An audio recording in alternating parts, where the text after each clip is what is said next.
কলকাতা শহরের পাশ দিয়ে বয়ে গেছে হুগলি নদী। এই নদী কলকাতাবাসীদের কাছে পবিত্র গঙ্গা নামে পরিচিত। এই নদীর দুপাশে যেমন রয়েছে বহু স্নানের ঘাট, শ্মশান, তেমনি রয়েছে বেশ কয়েকটি ফেরিঘাট। ফলে কোনো রকম ট্রাফিক জ্যাম ছাড়াই কম সময়ে এই জলপথ দিয়ে পৌঁছে যাওয়া যায় কলকাতা ও হাওড়ার বেশ কিছু জায়গায়। আজকের ভিডিওতে দেখাবো হাওড়া থেকে বাগবাজার জলপথে লঞ্চে করে ভ্রমণের গল্প।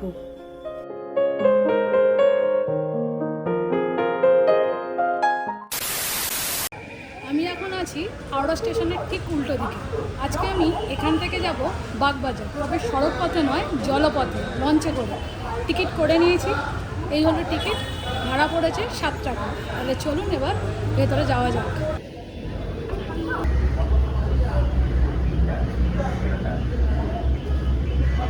ওদিকে হচ্ছে 2 নম্বর জেটি, আর এদিকে হাওড়া ব্রিজ বা রবীন্দ্র সেতু।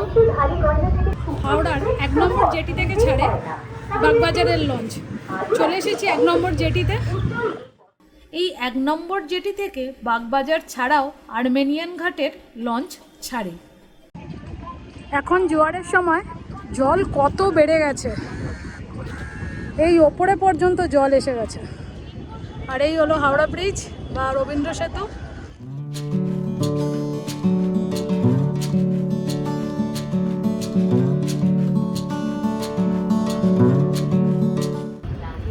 ওই যে লঞ্চটা এলো, ওটা হচ্ছে বাবুঘাটের লঞ্চ, আর আমি যাব বাগবাজার। এখন আমাদের লঞ্চ আসেনি।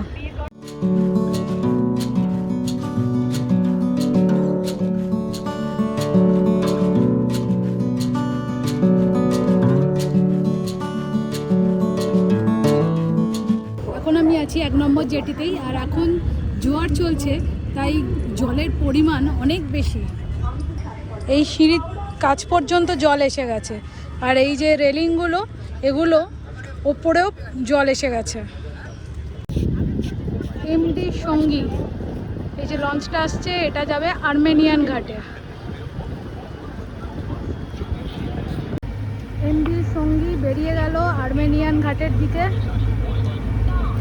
জেটিতে আগে এসে গেছে আর্মেনিয়ান ঘাটের লঞ্চ, তারপরে এসছে বাগবাজারের লঞ্চ। মানে বাগবাজারের লঞ্চ পেছনে দাঁড়িয়েছে, আমাদের আর্মেনিয়ান ঘাটের যে লঞ্চের ভেতর দিয়ে যেতে হচ্ছে বাগবাজারের লঞ্চ।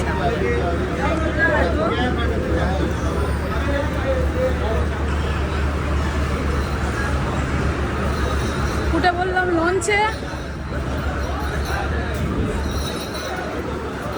লঞ্চ আমাদের ছেড়ে দিল, ওই মিনিট 2-3 দাঁড়ালো, সমস্ত প্যাসেঞ্জার উঠে পড়লো আর লঞ্চ ছেড়ে দিল। হাওড়া থেকে বাগবাজারের প্রথম লঞ্চ ছাড়ে সকাল 8টায়, আর শেষ লঞ্চ রাত 8টায়। আবার বাগবাজার থেকে প্রথম লঞ্চ ছাড়ে সকাল 8টা 30 মিনিটে, আর শেষ লঞ্চ সন্ধ্যে 7টা 30 মিনিটে। দুদিক থেকেই রয়েছে 30 মিনিট অন্তর অন্তর ফেরি পরিষেবা। ওই দেখা যাচ্ছে বিদ্যাসাগর সেতু বা দ্বিতীয় হুগলি ব্রিজ।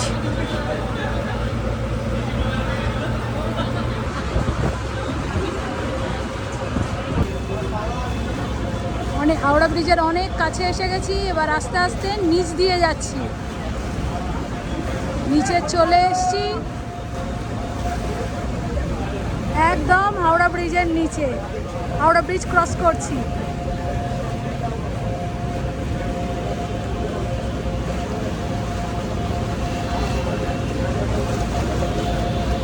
ব্রিজ ক্রস করে চলে এলাম এদিকে।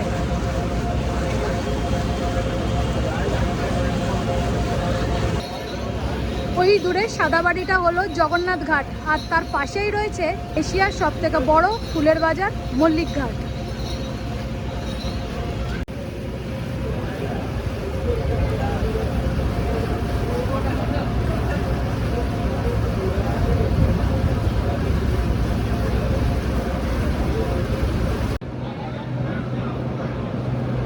চলে এলাম গোলাবাড়ি ফেরিঘাটে।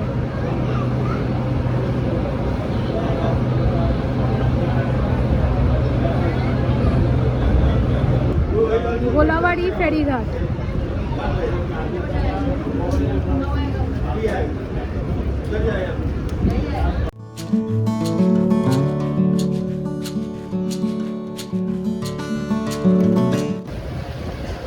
সাদা রঙের বিল্ডিংটা হলো নিমতলা মহাশ্মশান। ইলেকট্রিক চুল্লি ওটা, আর তার পাশে এটা হলো কাঠের চুল্লি।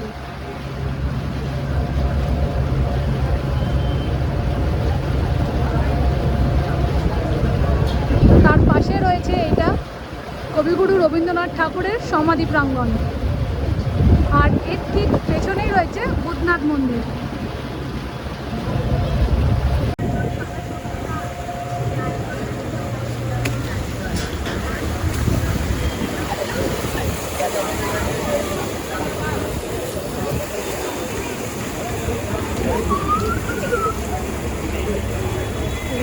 চলে এলাম আইডিটলা জেটিতে।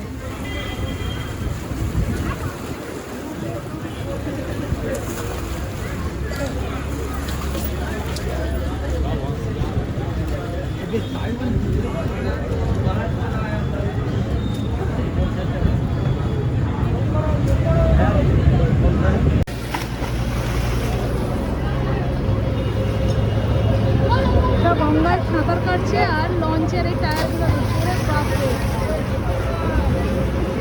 লঞ্চের ওপর থেকে ঝাঁপ মারছে গঙ্গায়।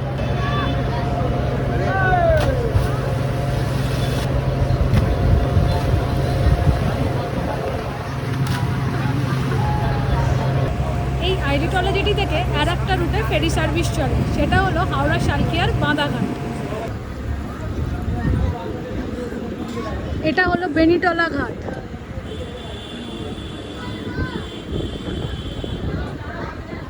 এরপর চলে এলাম শোভাবাজার জেটিতে।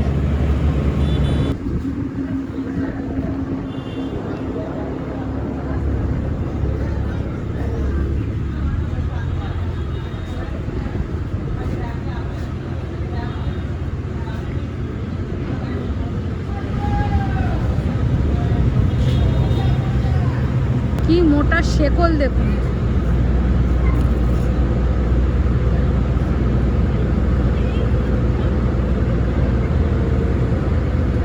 শোভাবাজার জেটি থেকেও আমাদের লঞ্চ ছেড়ে দিল।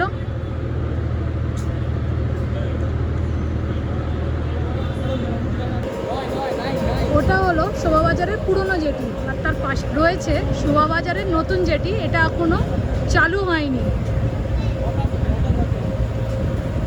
কোনো ফেরিঘাটেই লঞ্চ খুব বেশিক্ষণ দাঁড়াচ্ছে না, প্যাসেঞ্জারের ওঠানামা হয়ে গেলেই লঞ্চ ছেড়ে দিচ্ছে। দূরে এটা হলো চাঁপাতলা ঘাট।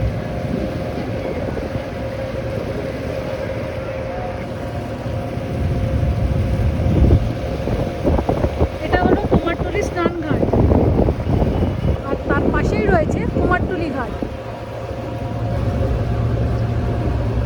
আর ওই হলো বাগবাজার ঘাট। মেঘলা ওয়েদার, মাঝে মাঝে টিপটিপ বৃষ্টি পড়ছে, আর সাথে গঙ্গার হাওয়া তো আছে, খুব ভালো লাগছে। বাগবাজার ঘাটের কাছাকাছি এসে গেছি।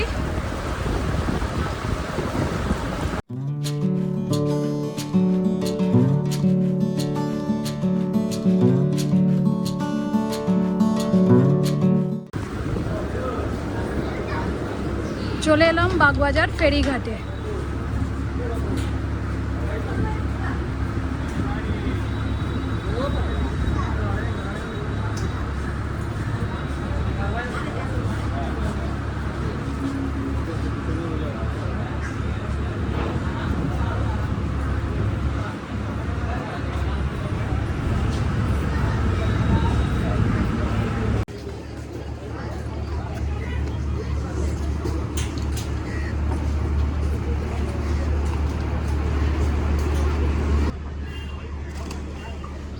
পাশেই রয়েছে বাগবাজার স্নানের ঘাট। বাগবাজার ফেরিঘাটের পাশেই রয়েছে চক্র রেলের বাগবাজার স্টেশন। এইটা বাগবাজারের প্ল্যাটফর্ম যেখানে শেষ হচ্ছে, ঠিক তার বাঁদিকেই রয়েছে মায়ের, মানে এই সারদা মায়ের স্নানের ঘাট। চলুন সেখান থেকে একটু ঘুরে আসি।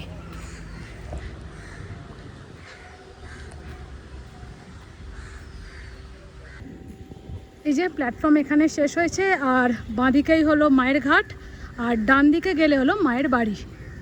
এখন আবার টিপটিপ বৃষ্টি শুরু হয়ে গেছে।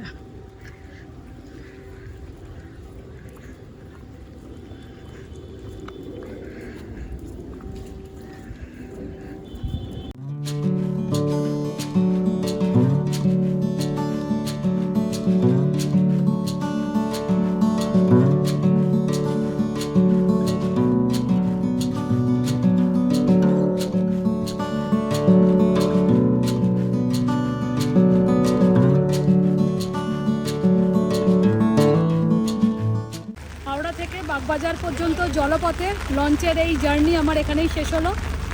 আজকের ভিডিওটা যদি ভালো লাগে তাহলে একটা লাইক দেবেন, আর চ্যানেলে নতুন হলে সাবস্ক্রাইব করে পাশে থাকবেন।